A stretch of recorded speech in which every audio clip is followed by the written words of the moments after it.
Hello friends, welcome to honey GS classes. 16 October daily current affairs with GS points. So మనకు మొత్తం ఈరోజు ఈ 14 articles వార్తల్లో ఉన్నాయి. ఒక 3 ఆర్టికల్స్ మనం రేపటికి పోస్ట్ పోన్ చేస్తున్నాం, మరింత సమాచారం అవసరం అని చెప్పేసి. సో ఫస్ట్ ఈ 16 అక్టోబర్ అనేది డే ఆఫ్ ఇంపార్టెన్స్ ఉన్నది. వెరీ ఫేమస్, మనకి వరల్డ్ ఫుడ్ డే అని చెప్పేసి జరుపుకుంటాం. So world food day every year October 16న జరుపుకుంటాము.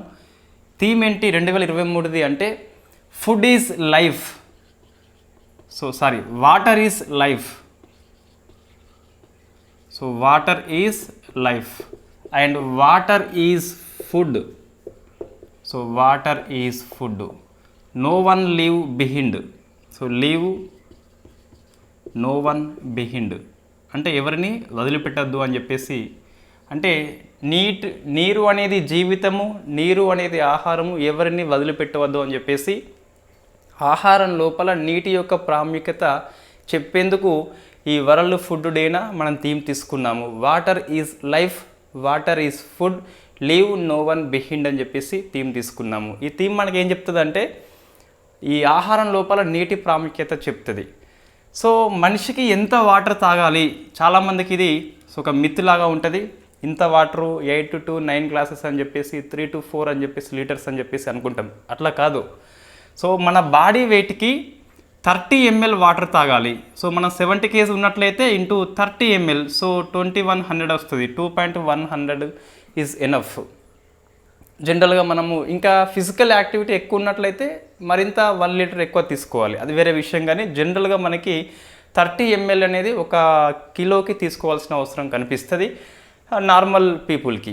సో ఇది water is life, water is food, leave no one behind అని చెప్పేసి థీమ్ తీసుకోవడము జరిగింది. సో నెక్స్ట్ ఆర్టికల్ మనకి ఆర్ట్ అండ్ కల్చరల్ కిందికి వస్తుంది.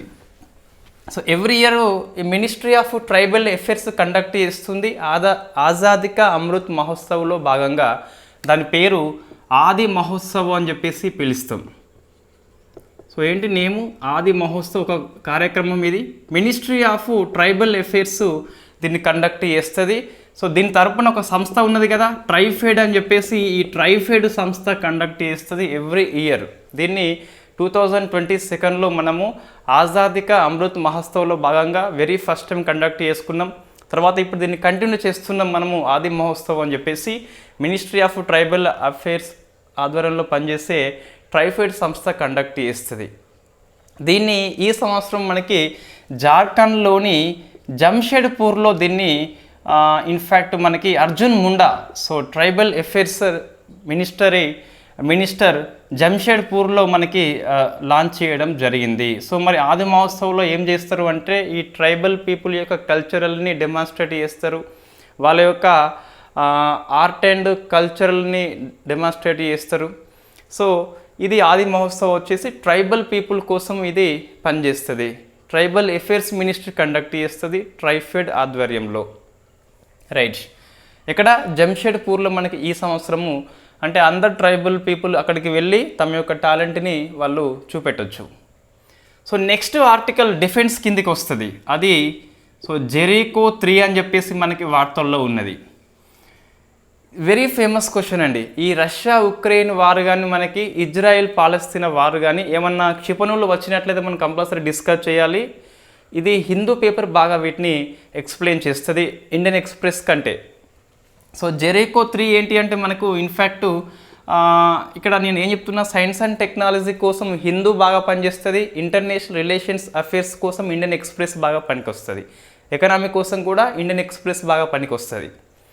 రైట్, జెరికో 3 ఏంటి మనకి అంటే ఇది ఇజ్రాయిల్ యొక్క మొట్టమొదటి inter continental ballistic missile. Inter continental మనకి 5500 కిలోమీటర్ కంటే ఎక్కువ పరిధి కలిగి ఉంటుంది. సుమారుగా ఇది 7500 నుంచి 8000 km వరకు పరిధి కలిగి ఉన్నది. కాబట్టి దీన్ని ICBM అని చెప్పేసి పిలుస్తాం. So intercontinental ballistic missile ఇజ్రాయిల్ది ఫస్ట్ది జెరికో 3 అని చెప్పేసి ఉన్నది. ఇది అణ్వాయుధాలను మోసుకుపోతుందండి. సో కాబట్టి ఇజ్రాయెల్ అనేది అణ్వస్త్ర దేశం కాబట్టి అణుయుద్ధం వస్తుందని చెప్పేసి ఆ హిందూ ఆర్టికల్ మనకి పేర్కొంటుంది. ఇంకా దీన్ని మోహరించలేదు. మోహరించినట్లయితే అణ్వాయుధాలు మోహరించినట్లయితే అణుయుద్ధం రావచ్చు అని చెప్పేసి ఆ హిందూ ఆర్టికల్ మనకి పేర్కొంటుంది. సో జెరికో అనేది వెరీ ఫేమస్ సిటీ, ప్రజెంట్ మనకి వెస్ట్ బ్యాంకులో ఉన్నది. వెస్ట్ బ్యాంక్ అంటే మనకి పాలస్తీనా ఆధీనంలో ఉన్న ఒక ప్రాంతము. ఈ వెస్ట్ బ్యాంక్లో ఉన్న సిటీ పేరు జెరికో అని చెప్పేసి ఈ బైబిల్లో మనకి బైబిల్ పుస్తకంలో కూడా జెరికో నగరం మనకు కనిపిస్తుంది. ఇది ఒక హోల్ సిటీ యూదులకి. సో అండ్ పాలస్తీనా ప్రాంతంలో మనకి వెస్ట్ బ్యాంక్లో ఉన్న సిటీ అని చెప్పేసి కూడా పిలుస్తాం. ఇది Jericho 3 inter continental ballistic missile Israel యొక్క ఫస్ట్ది. నెక్స్ట్ తర్వాత పర్యావరణ అంశాలు మనకి 2 వార్తల్లో ఉన్నాయి. సో ఫస్ట్ది Kaziranga national park and tiger reserve అని చెప్పేసి ఇది మనకు Hindu article. So Kaziranga national park and tiger reserve ఎందుకు వార్తల్లో వచ్చిందంటే ఎవ్రీ ఇయర్లో అక్టోబర్ మాసంలో ఇక్కడ టూరిజాన్ని కండక్ట్ చేస్తాం మనం. ఎవ్రీ ఇయర్ అక్టోబర్ మాసంలో కండక్ట్ చేస్తాం, దసరా కంటే ముందు కండక్ట్ చేస్తాం. అయితే దీన్ని ఈసారి మనం ఇక్కడ ఒక లైబ్రరీ స్టార్ట్ చేసినామట. సో దాని పేరు నేచర్, పేరు గుర్తుపెట్టుకోవాలి అవసరం. So wild life library. So wild life library very first time దీన్ని ఇన్ఫ్యాక్ట్ ఒక పేరు మనం పెట్టుకున్నాం లైబ్రరీకి పేరు. దాని పేరు వచ్చేసి బ్రిటిష్ శాస్త్రవేత్త ప్యాట్రిక్ స్ట్రాసీ. సో పేరు గుర్తుపెట్టుకోవాలి, ప్యాట్రిక్ స్ట్రాసీ ఇన్ఫ్యాక్ట్ బ్రిటిష్ శాస్త్రవేత్త.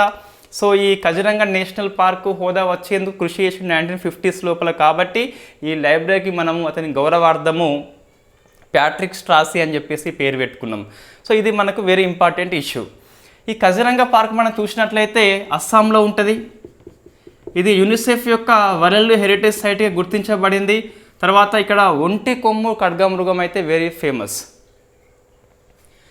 నెక్స్ట్ పల్లి కరణై అని చెప్పేసి ఒక వెట్లాండ్ మనకి వార్తల్లో ఉంది. సో పల్లి కరణై ఎందుకు వార్తల్లో వచ్చింది, ఇది కూడా మనకి హిందూ ఆర్టికల్ ఈరోజు. సో ఎందుకు వార్తల్లో వచ్చింది అంటే ఇది ఒక వెట్లాండ్ మనకి రామ్సర్ సైట్గా గుర్తించబడింది, చెన్నైలో ఉంటుంది. ఇక్కడికి వలస పక్షులు వచ్చినాయట అని చెప్పేసి ఆ ఆర్టికల్ మనకి పేర్కొంటుంది. జస్ట్ వలస పక్షులు వచ్చిన కారణంగా వార్తల్లో ఉన్నది, మనకి అది ఫేమస్ కాదు. కానీ ఇది చెన్నైలో తమిళనాడులో ఉన్న రామ్సర్ సైట్ అని చెప్పేసి గుర్తుపెట్టుకోవాలి. అస్సాంలో మనకి కజిరంగా పార్క్ అని చెప్పేసి గుర్తుపెట్టుకోవాలి. ఇవి 2 మనకి పర్యావరణ అంశాలు. So next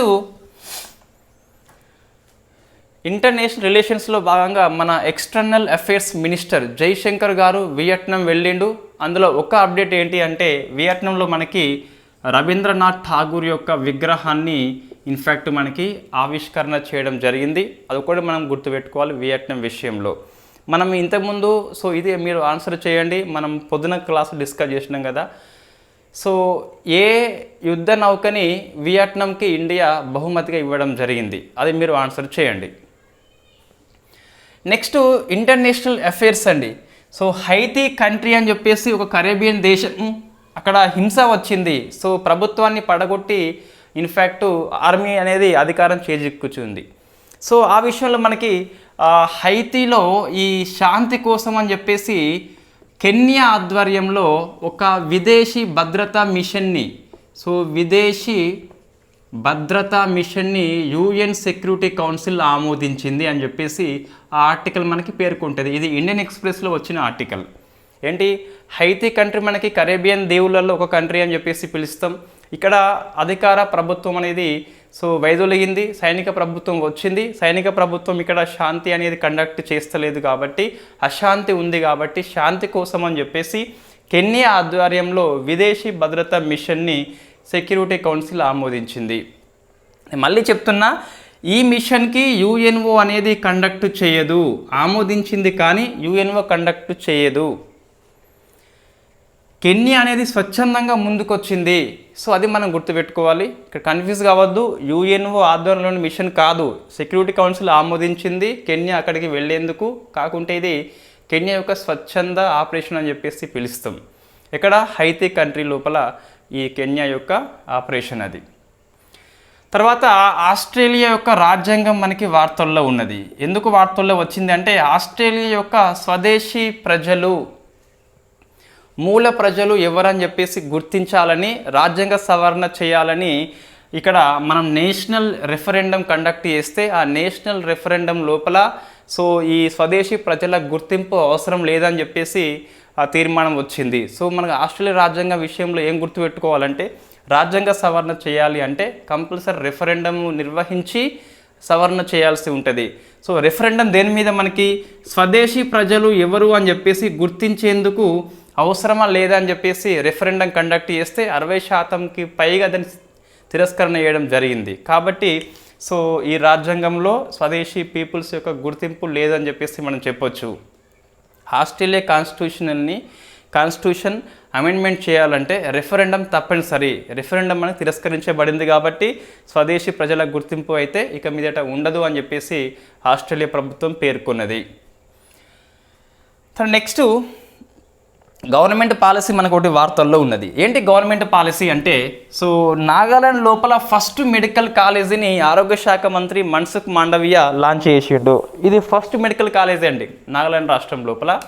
so Nagaland institution of medical science and research అని చెప్పేసి కోహిమా ప్రాంతంలో మనం దీన్ని స్టార్ట్ చేసినాం. సో మన్సుఖ్ మాండవియా అని చెప్పేసి సో ఆరోగ్య శాఖ మంత్రి దీన్ని లాంచ్ చేసిండు, ప్రధానమంత్రి కాదు.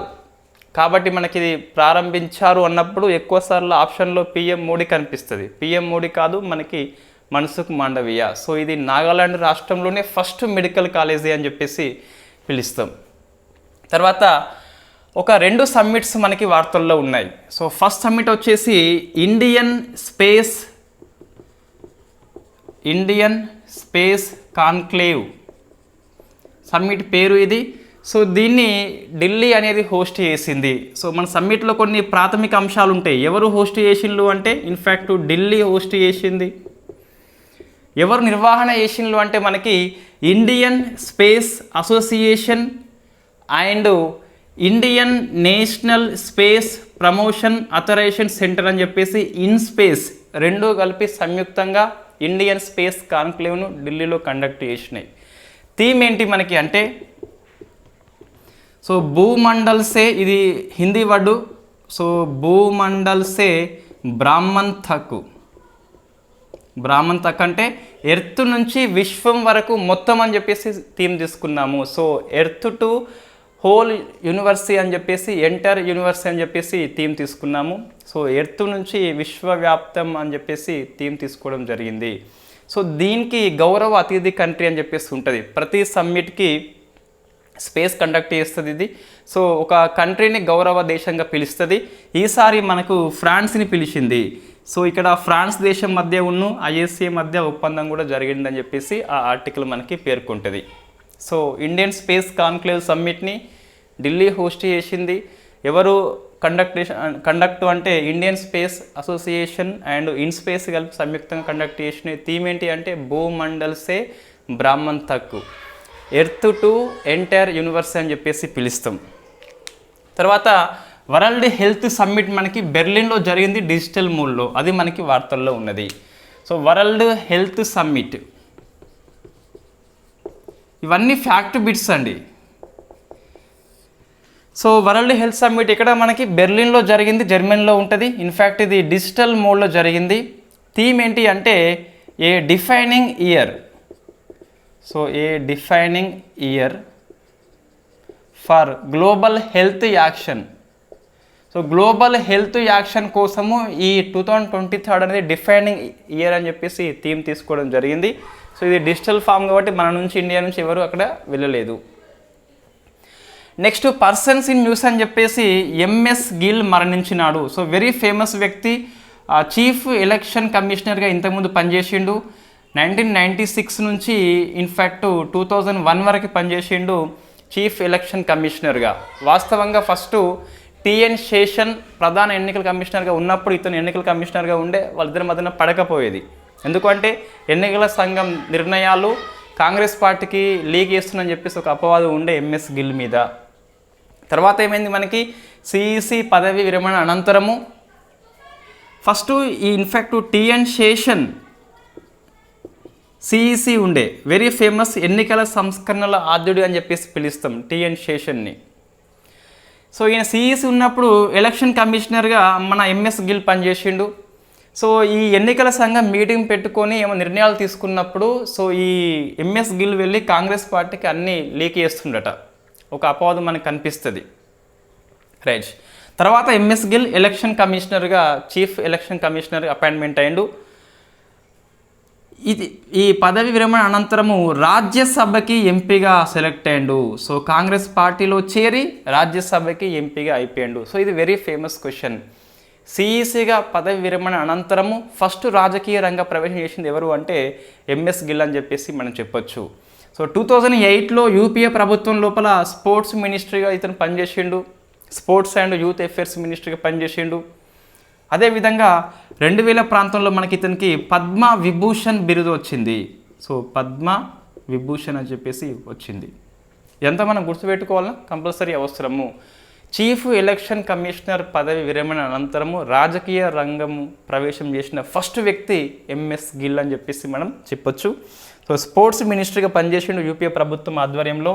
2000లో పద్మ విభూషణ్ బిరుదు అయితే మనకి వచ్చింది.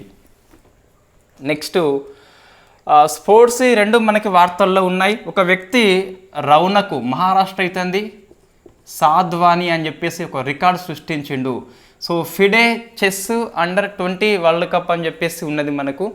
సో అది ఇటలీ హోస్ట్ చేసింది. ఇటలీ ప్రాంతంలో మన ఇతనికి గోల్డ్ మెడల్ వచ్చింది కాబట్టి వార్తల్లో ఉన్నాడు. అండర్-20 వరల్డ్ కప్ ఇది.